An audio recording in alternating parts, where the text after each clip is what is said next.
Every Farthing Publications presents Normal with J.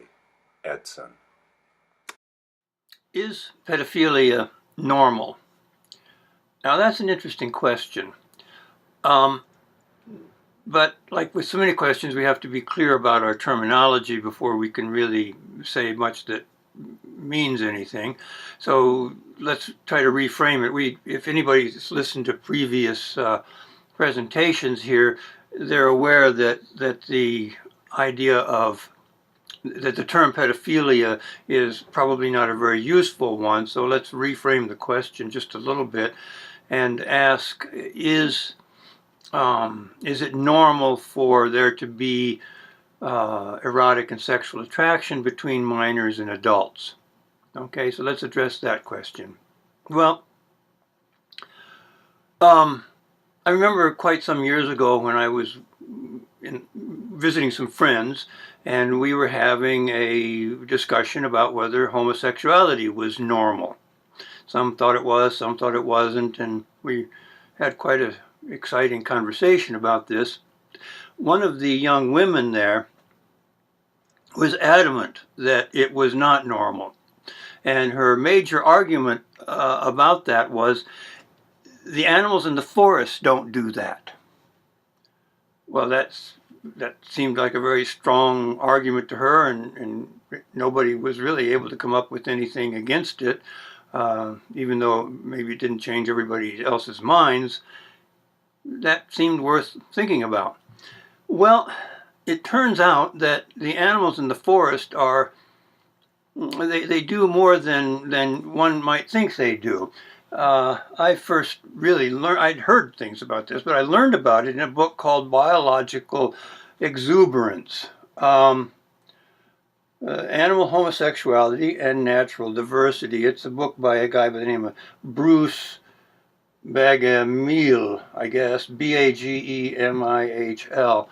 And it's a big, thick book. He went and sought out all sorts of data and came up with the fact that actually homosexual activity in animals is extremely common. And he talks about it in mammals, primates, apes, marine animals, dolphins and whales, seals, deer, giraffes, other mammals, carnivores, rodents, birds, not only just all kinds of birds, shorebirds, perching birds, waterfowl, and so on. Just lots and lots of species exhibit homosexual behavior. So that gives us pause. So what seemed like a good argument at one point doesn't seem like such a strong argument when actually we look at the facts. So maybe we can turn to another source of information to get our idea of what is normal and what isn't. There are social norms.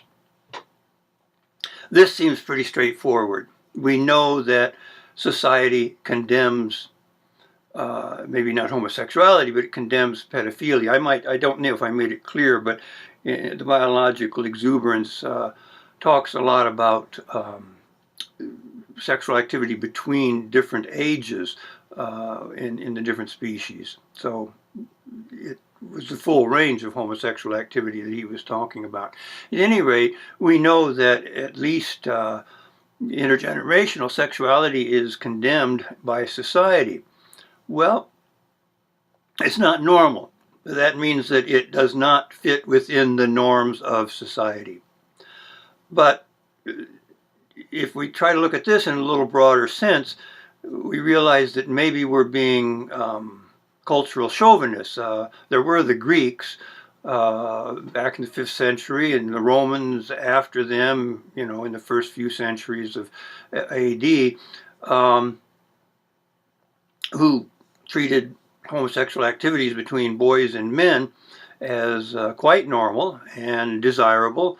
But of course that must have been kind of an exception. Well, also there was a group in the Siberian peninsula, or Siberian area, not a peninsula, Siberian area of Russia, where there was an Indian group that practiced regularly sexual activities between men and boys. They found it in Polynesia. In India, there are the hijras, so maybe Greece wasn't kind of the only place. Well, then, of course, in medieval Japan, it was very common. The Buddhists at that point were forbidden to have relations with women, but it didn't mention anything about boys. In this regard, the prohibition on Athos Mountain is kind of interesting. They don't permit women or beardless boys. It seems like there's a tacit understanding that beardless boys might be an attraction that is similar to women for some people. A guy by the name of Vanguard documented and gave some thought to sexual activities between men and boys in the history of Scandinavia. It's been found in the Australian Aborigines, in Afghanistan. Actually, there's a great many places where not only homosexuality, but specifically homosexuality that included an intergenerational component. In fact, the intergenerational pattern of homosexuality was by far the more common form up until the modern world developed the notion of homosexuality as being only acceptable when it's between two adult males or two adult females.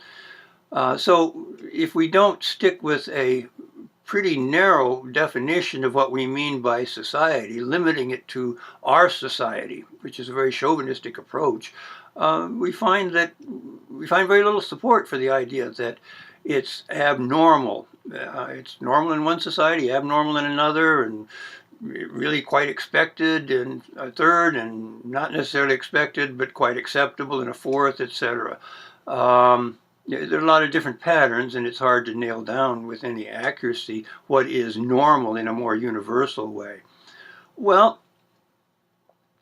then there's another approach we might use, which is psychiatry. The psychiatry has a manual, the DSM manual, which lists what is normal and what isn't, what are mental illnesses or disabilities or whatever you want to call them. And the trouble with this manual, though, is it pretends to be objective, but it's really quite political. Take, for example, the issue of homosexuality itself, not between the ages, between generations, but just plain homosexuality. This was considered quite abnormal, according to DSM-3 and according to psychiatry, for a long time. How did it become normal? Well, they had a discussion about it and voted. So we can determine what's normal by a vote, The DSM, in fact, if you really look at it, is a political document. It's very political, and it reflects the biases of our particular culture. I wrote a little poem about this. I don't claim that it's a poem of eternal significance, but it might be interesting. It's called Ode to DSM-4. I don't know how many DSMs there are at this point, but from the time of the concept until the publication of this video, the DMS-5 has been released. I don't know how many DSMs there are at this point, but at the time I wrote the poem, the DSM-4 was quite the thing. The DSM-4 is a kind of analysis which closely resembles renal dialysis. If your kidneys don't work to clean your being, then here is a machine to do your peeing. If your reason has lost its internal linking, then here's a book that will do your thinking. We wonder if we should mechanically sort when some are tall and others are short.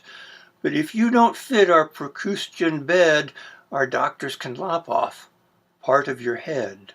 With the DSM book, we'll impart a new brain, and never again will you be insane. So,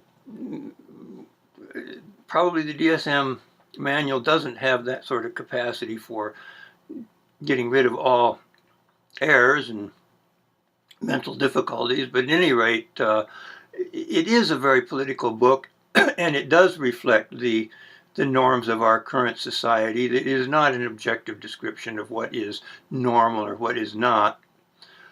So maybe as a last stab at defining what's normal, we can say, well, it's what is in harmony with our inner nature, with the inner nature of humanity, of human beings.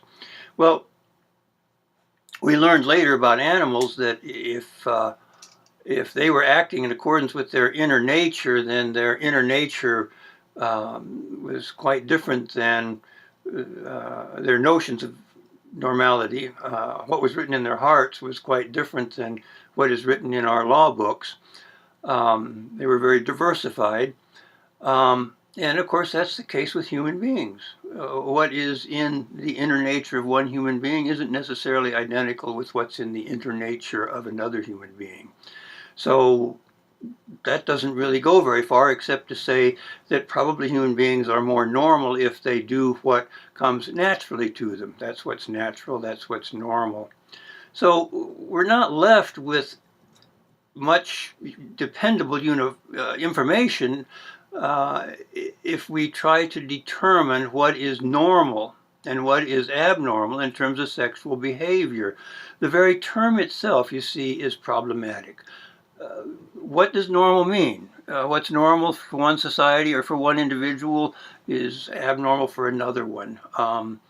So maybe the term itself is not useful. What would be more useful would be simply to say what is helpful or what is harmful. Now there we could actually do some assessments. This actually is harmful to people, this is helpful to people, and that would be a useful way of evaluating sexual behavior and sexual patterns, whereas to try to determine whether something is normal or abnormal is futile and non-productive. Thank you.